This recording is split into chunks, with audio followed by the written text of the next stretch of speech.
today we have with us Dr. Sapna Poti, who is currently serving as the Director of Strategic Alliances at the Office of the Principal Scientific Advisor to the Government of India.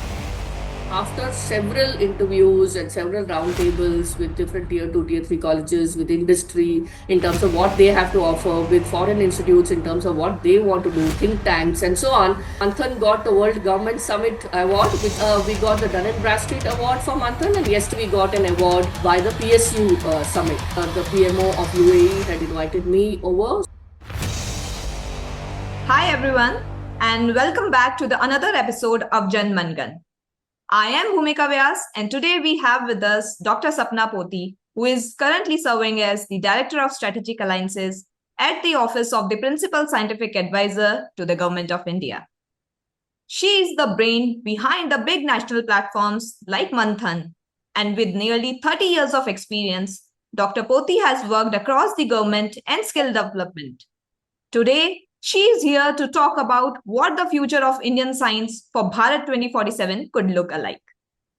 Thank you, ma'am, for joining. Thank you. So the very first question is, Manthan feels like a very bold model. For a young startup founder or the college innovator, what does it offer? Right. So let's go back a bit in terms of the background. During the pandemic, we had at least 500, 600, innovations coming our way, and we did not know how to fund them, how to evaluate them on the go, right? That is the time I realized that we need some kind of a digital platform where we are not a bottleneck to the entire progress of the startups, as well as academic institutes that are providing research and so on.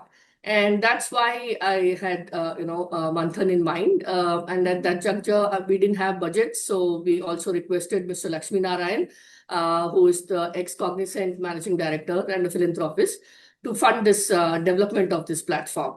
And National Stock Exchange was the one which came up, the IT firm, stating that they would be happy to support us on developing this.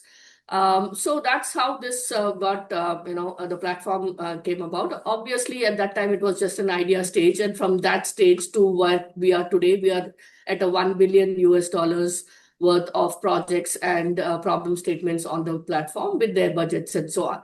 The academic institutes and startups have to be competitive. They have to apply and they have to win these problem statements and projects that are uploaded by different industries, different countries, our own line ministries and so on, whom we bring on the platform and request them to upload their projects. And we also articulate in terms of how it should be done and so on.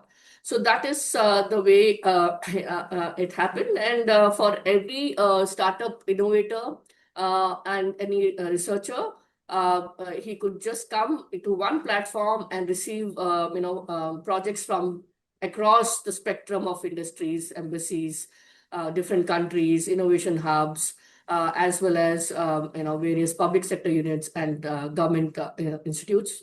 So in a nutshell, we can say it is reaching the unreached. Very nice to hear, ma'am. The very next question, like people have heard about the smart cities, but not about the smart villages. Can you tell our audience more about it? Right. The second pillar that Manthan has is a showcase of innovation, showcase of future R&D, etc. Now, the showcase of innovations, you and I or the industries can always access. But rural India can never access, innovations, nor do they know how to articulate problem statements. They at best can say that the water smells. They cannot say that there is arsenic water in our region. They can say the science teachers do not come, to schools, but they cannot say that STEM education and that to chemistry, for that matter, could be gamified. They can always say that there's some problem with the crop or some issues there, but they cannot say that can we use satellite data to look at the patches where fertilizer is required and so on. So that is why we thought of physical centers in rural India, which is called the RUTAC Smart Village Centers, because our office of PSA, Professor Ajay Sood, is our current principal scientific advisor. His thought was that these last 20 years we've been developing these rural technologies in different IITs. How about taking it to the ground? So deployment not only in India but also international is what he has felt the need, and that's why we started this physical spaces again with philanthropic funding. In some cases, the villagers fund themselves and they provide all the infrastructure that is required in the center. And then we take about 12 tracks of technologies to the ground, right from agriculture services with technology, because that's what earns the money for the center, so that the next year onwards, we don't need to beg for funds. We also have RUTAC, which I already talked about, mostly livelihood related technologies and agriculture technologies. And then we have assistive technology, fintech, education technologies. We have developed we have gamified a lot of science courses thanks to CSR of BSF. And the Pune cluster as well as IIT Madras have developed these games. So we give that pro bono through these centers. We also have Assistive Tech Foundation in Bangalore, which is interested in taking assistive tech to the ground through livelihood and education. And Bosch is looking at exploring how they could fund that particular track. And water and sanitation, obviously, affordable housing, because there are a lot of compound issues. There are, roofs that are breaking and things like that. So we need plastic waste to be converted into bricks and so on and utilized in the affordable housing or 3D printing and all. So what I'm trying to say is that there are several innovations that our startups have developed, but we have never provided them a structured access to market. And that's why RUTAC Smart Village Centers, RUTAC with the E, which is employment and entrepreneurship, is very important. So that one, we give access to the market to the startups, and two, we also request the on the ground villagers to adopt technology so that their drudgery reduces, their quality of life is better, their livelihood is better, their agriculture income is better, and so on. And finally, market linkages also. And I'm happy to share with you that while Manthan got the World Government Summit Award, which is 26 prime ministers and their delegations meet together, and World Economic Forum, United Nations, as well as the PMO of UAE had invited me over. So I have presented this to 26 prime ministers and their delegations, and some ex-prime ministers like Tony Blair, etc. Similarly, we got the Dun& Bradstreet Award for Manthan, and yesterday we got an award by the PSU Summit, where the public sector units got together and they awarded us for access to PSUs and industries of innovations and so on. Similarly, RUTAC Smart Village Center also has got an award by the first prize by the Social Stock Exchange. And NABARD has requested that the Center of Excellence can be hosted in NABARD, which is a big one for us because, rural development and science and technology organization coming together will be one of the largest and the best case study ever in this nation for taking rural technologies to the ground. Thanks, ma'am, and many, many congratulations for this whole award taking and also for building this in NABARD. Now, moving on to next, ma'am. As a women leader in science and strategy, what would you want to say for the India's aspiring women entrepreneurs and researchers? Right. I think women have been in the forefront in science and technologies. They don't need a push or anything of that sort. What they need is a focused, way of strategizing as well as executing their projects, because they are into multiple things. I mean, we are known for multiple, multitasking, but I think a lot of them need to focus a lot more on their work and as well as their journal papers and patents. And also, most importantly, I feel, asking for their rights. This is what I feel that most women, shy away from asking for their, funds for their startups or increments or, or their position in a particular place and things like that. They always take the second position to a man, which is something that should be shunned completely. And we should ask for our rights rightfully. That's what I feel. Are our programs accessible to each and every tier 2, tier 3 young innovators too? Yeah, so since we have been very, very successful with Manthan as well as with RUTAC Smart Village Centers, We are now focusing on something called Utthan, which is upscaling of tier 2, tier 3 colleges for the advancement of the network or the advancement of the nation. Why do we call these two? Because one is, of course, for the nation, but the other thing is with other developing countries also, we would like to develop their tier 2 colleges along with ours. So the advancement of the network is what I would like to call it.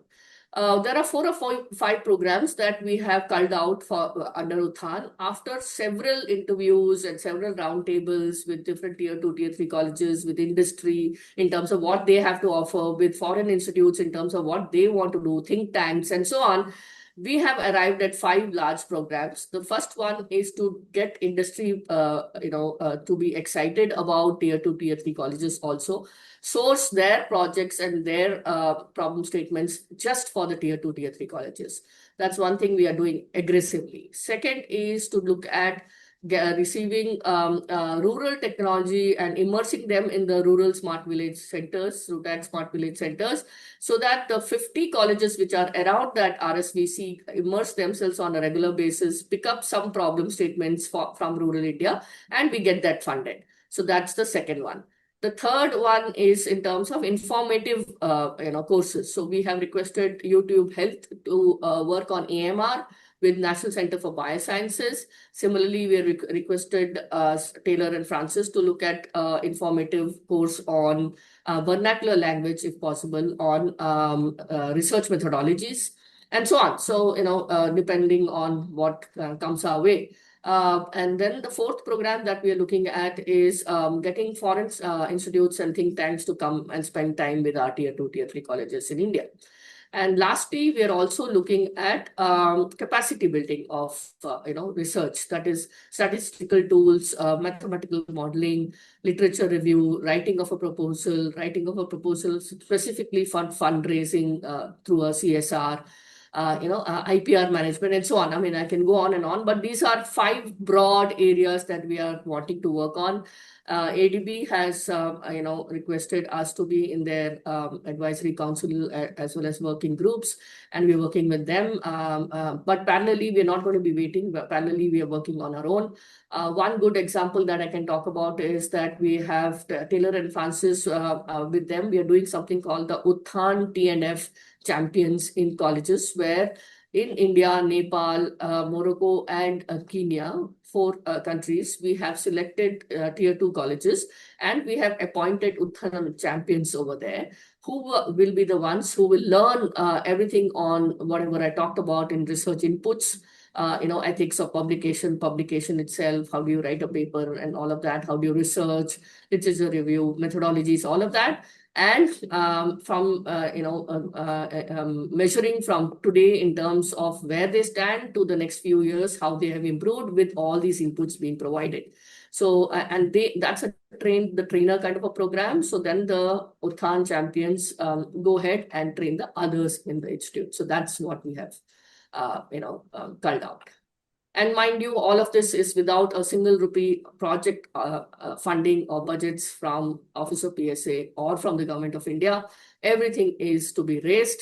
Everything has to be executed, designed, all of that with a very small, lean team that we have. Thank you, ma'am. Thank you for joining and giving us your time. We are honored to host you, ma'am, and looking forward to work for the government as well. Thank you. Take care. Thank you. Thank you.